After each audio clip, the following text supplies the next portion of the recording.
শুনছেন সবসময় রেডিও ফুটের সাথে আছে রাসেল এবং চলছে ভূত এফএম।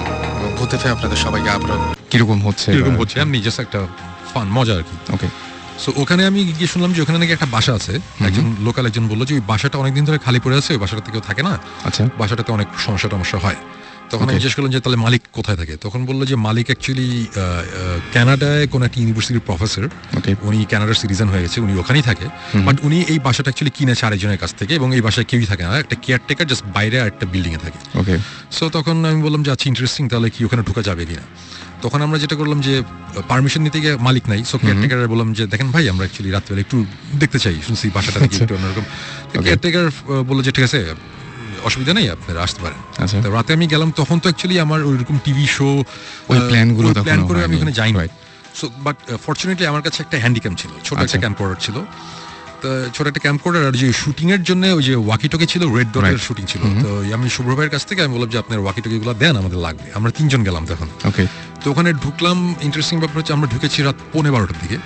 12:15টার দিকে ঢোকার পরে 15 মিনিটস তো যায়নি, আমরা 3 জনের মধ্যে একজন বলে যে শোন ভাই আমার অ্যাকচুয়ালি শরীরটা ভালো লাগছে না, আমি চলে যাই। আচ্ছা, তখন আমি বললাম ওকে ফাইন, বাসার বাইরে গাড়ি রাখা আছে, তুমি জাস্ট হোটেলে নেমে আবার গাড়ি পাঠিয়ে দাও, আমরা আছি এখানে। তো বললো যে আচ্ছা ঠিক আছে। সে চলে গেল।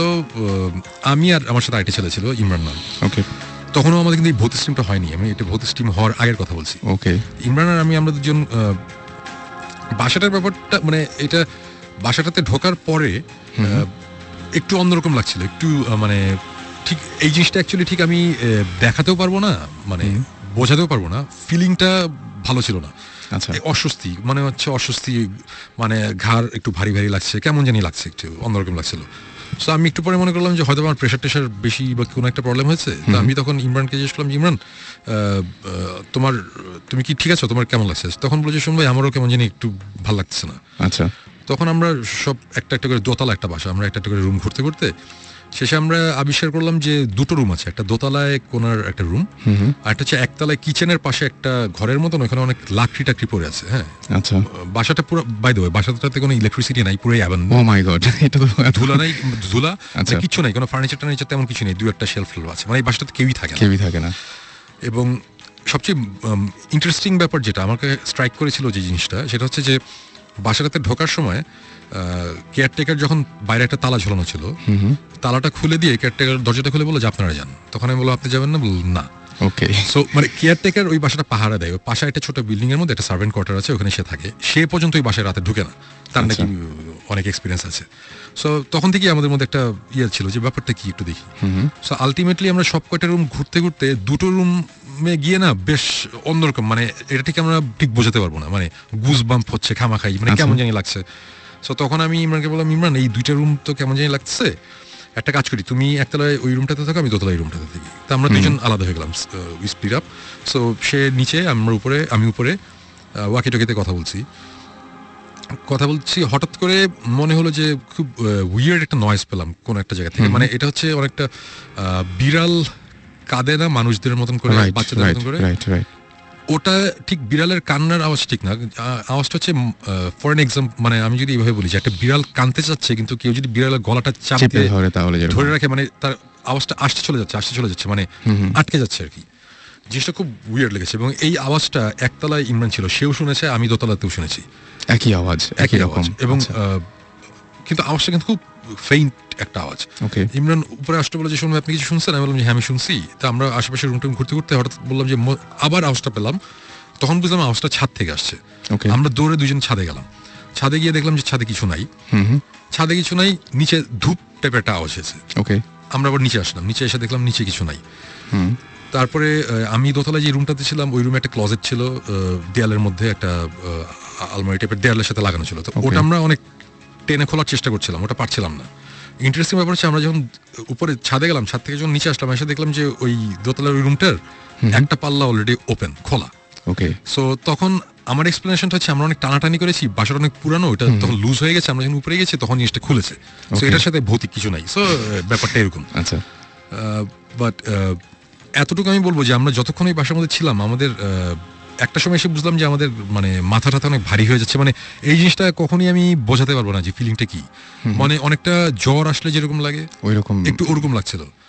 তারপরে একটা সময় আমরা ওখানে থাকতে থাকতে একটা সময় যেটা হলো যে আমি ওয়াকিটকিতে নিচে একতলায় তখন ইমরান, দোতলায় আমি, আমরা আলাদা হয়ে গেছি। ওয়াকিটকিতে ওকে বলছি আচ্ছা তুমি তো কিচেনের পাশে দেখো, মানে পুরো ঘটনাটা ছিল এরকম যে তুমি তো কিচেনের পাশে অনেক খিদা লাগছে, দেখো তো ফ্রাইড চিকেন পাওয়া গিয়ে ফাইলিং করছি জাস্ট মানে হালকা করার জন্য সিচুয়েশন, কজ একটু কেমন জানি লাগছিল।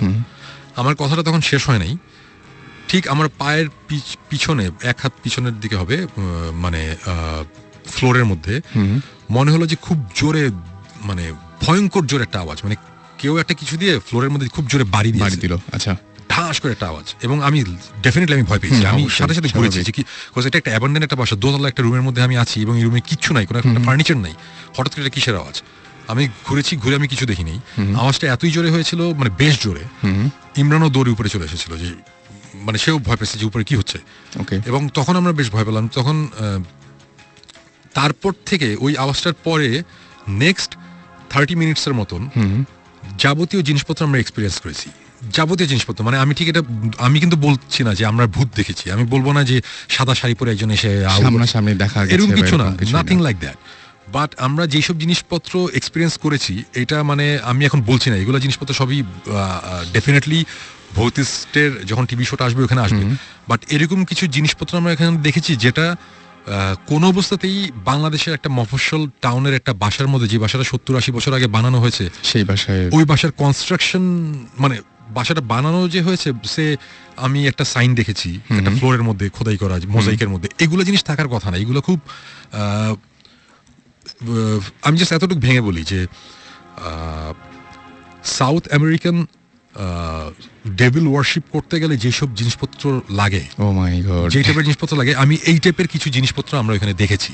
আচ্ছা, আছে ওই বাসায়, মানে একটা রুম আছে, রুমটার যে শেপ, ফ্লোরের মধ্যে যে ডিজাইন, দিস ইজ অ্যাবসার্ড। এটা হতেই পারে না যে বাংলাদেশে কোনো মফস্বল শহরের একটা বাসার মধ্যে আমরা এই সব জিনিসপত্র আছে, আমাদের কাছে আছে, আমাদের ভিডিও ফুটেজ আছে, আমরা যে আওয়াজ শুনেছি আওয়াজেরও অডিও ফাইল আমাদের কাছে আছে। এই টাইপের অবস্থায় আমরা চলে এসেছি, আমরা রাত 3:15টার দিকে আমরা বের হয়ে এসেছি, আমরা থাকতেই পারিনি, বিকজ প্রচন্ড রকম একটা কেমন বাজে ফিলিং হচ্ছে। আমি এমনি কয়েকটা জায়গায় পেয়েছি এরকম যে একটা মানে ভূত অনেকেই দেখে না বা সামনাসামনি এরকম কোনো কিছু ঘটে না, কিন্তু প্রথম লক্ষণ হচ্ছে নাকি যে মানে যেটা যে অসুস্থ হয়ে যাবে, মানে কোন একটা মানে ফিজিক্যাল কোন একটা চেঞ্জ আসবে। এটা আমি অনেক জায়গায় অনেকভাবে শুনেছি, এবং আমি জাস্ট এই ঘটনাটা শেষ করি এভাবে। ঘটনাটা যাই হোক নাই হোক, আমরা 3:15টার সময় বের হয়ে চলে এসেছিলাম। যখন আমরা হোটেলে এসেছি, হোটেলে আস্তে আস্তে ইমরান বললো যে শোন ভাই, আমার শরীর অনেক খারাপ লাগছে, রাইট। আমরা শুয়ে পড়ছি আয়সা। আমাদের যে ভিডিও ফুটেজটা ছিল, ওই ভিডিওর ফুটেজটা তখন ওই যে শুভ্র ভাই ওখানে ছিল, গাজী শুভ্র, রেড ডটের, ওনার যে অ্যাডের কাজের জন্য, শুভ্র ভাইকে আমি দিয়ে বললাম, শুভ্র ভাই এই যে এই ক্যামেরার এই ফুটেজ, আমার কাছে একটা ফুটেজ আছে, এই টেপটা আছে, টেপটা আপনি রেখে দেন, রেড ডটে পুরো লক এন্ড কি রাখেন, এটা খোলার দরকার নেই। আচ্ছা, এটা যখন আমাদের মনে হবে যে খোলার টাইম হয়েছে তখন আমরা খুলবো, এখন দেখার দরকার নেই, এখানে কিছু জিনিসপত্র আমরা দেখেছি যেটা বা আওয়াজ আছে, আমার কাছে ভালো লাগে না, এখন খুলতে চাই না, এরকম বেশ অশুভ লাগছিল। হ্যাঁ, শুরু ওটা ওইভাবেই রেখে দিয়েছিল। এবং আসার সকালবেলা মানে ঘুমাতে গেলাম রাত তখন কত সকালের দিকে ঘুমাতে গেছি, আমি দুপুর 12টার দিকে বাদে ঘুম থেকে উঠলাম। ওঠার পর ইমরানের, আমি বুঝলাম যে আমার অনেক জ্বর, আমার 102-এর মতন জ্বর ছিল, আর ইমরানের তখন অনেক জ্বর এবং সে বমি করছে কন্টিনিউয়াসলি। সো আমার কথা হচ্ছে যে হয়তো বা ওই বাসাটা অনেকদিন ধরে আটকানো, কোনো রকম গ্যাস বা কোনো জার্ম কিছু ছিল, এই জন্য হতে পারে, মানে আমরা বলছি না, কিন্তু আমি কিন্তু পার্সোনালি কোইন্সিডেন্সে বিশ্বাস করি না। এবং এই যে এই ঘটনাটা ঘটলো, এইটা অ্যাকচুয়ালি আমার জন্য অনেক বড় ব্যাপার ছিল, এই কারণে আমরা যে জিনিসটা ফিল করেছি ফিজিক্যালি, আমি ভালো ছিলাম না, তো যেই কারণে এটা আমার মনে অনেক ভয়ঙ্করভাবে দাগ কেটেছিল।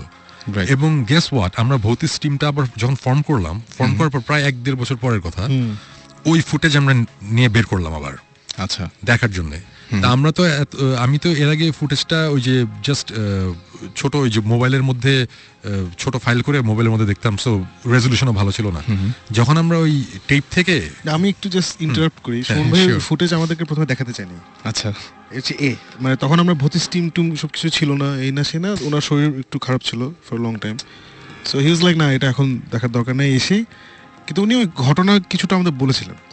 আমি আর জিবরান অনেকদিন ধরে সোহন ভাই উই ওয়ান্ট টু গো দেয়ার, আমরা যাবো, এসে হি রিফিউজড। তখন ভৌতিকের ব্যাপার ছিল না, বাট হি ইজ লাইক না, ওখানে আমি আবার যাবো একবার, কারণ আমার ওখানে গিয়ে দেখতে হবে যে ওখানে আসলে কি হচ্ছে, কিন্তু আমি ওখানে কাউকে নিয়ে যাবো না। ওকে, এই করতে করতে করতে ফাইনালি আমরা বলতে বলতে বলতে বলতে দেন উনি ফুটেজটা বের করলো আর কি। এটা বেশ অনেকদিন পর, 1-1.5 বছর পরের কথা, হ্যাঁ, 1 বছর at least এক বছর। 1 বছর পর।